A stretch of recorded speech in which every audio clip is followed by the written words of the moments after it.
And late today I spoke with Julia Hargrave, a counsellor and senior member of the Church of Scientology, who was an assistant to church founder L. Ron Hubbard. She was also a member of the elite unit known as Sea Org within the church. Julia Hargrave, thank you for your time.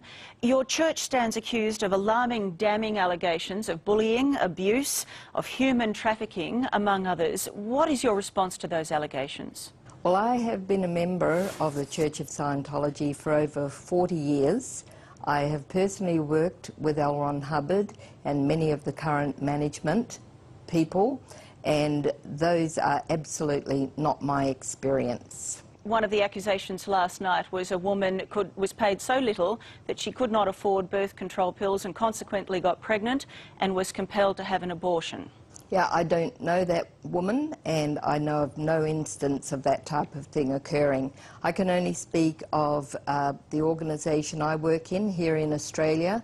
The staff members are very well cared for. They have all their medical and dental expenses, anything that they need, and I know of no occasion where that has been a problem.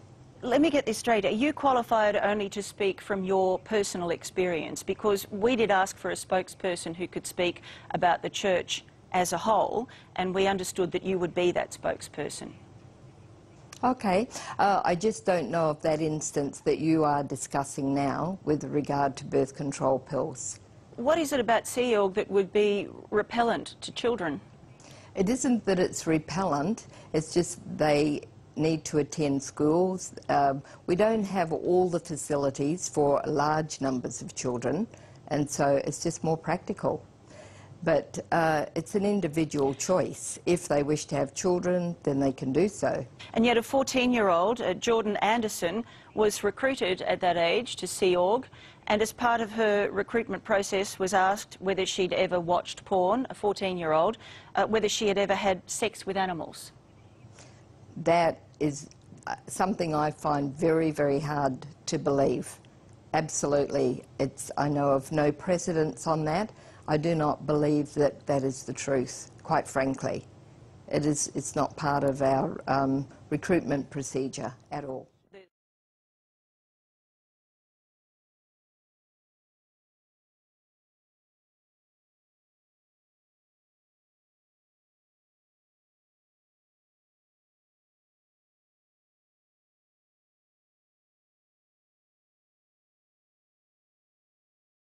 Scientology spokesman also admitted last night that members are not allowed to stay in touch with other members from the church after they have left the church.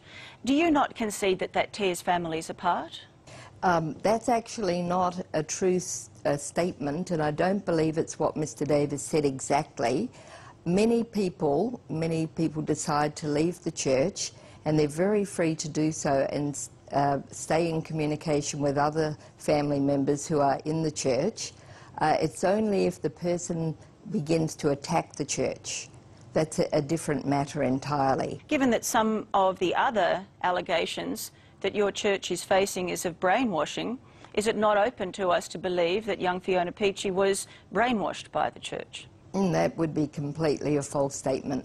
Fiona is a very determined young lady, and she does what she wishes to do. She's a very free individual, and she does what she chooses. We heard last night that when young Jordan Anderson finally wanted to leave the church and go to her mother, who was parked outside, she was kept inside the church building for 4 days and interrogated before she was finally allowed to leave. I know that absolutely to be non-factual. She was not outside the church for 4 days. She was in communication with her ex-husband, and it was known very well when Jordan had finished her routing out procedure. It was not interrogation, but it was just church policy to complete cycles of action before she left, and then she did so freely. Why would these families lie? Why would these people lie? What is their incentive? Well, I can only give my opinion on that, and I would say that some of those people who made those allegations are themselves suing the church, and I could imagine that they may think the TV exposure will aid their case and help them to win. They're a very small minority, probably less than 2.5% of the whole church population. So it is a really very small minority group, and I think they possibly are doing it for their own vested interest. That's my opinion.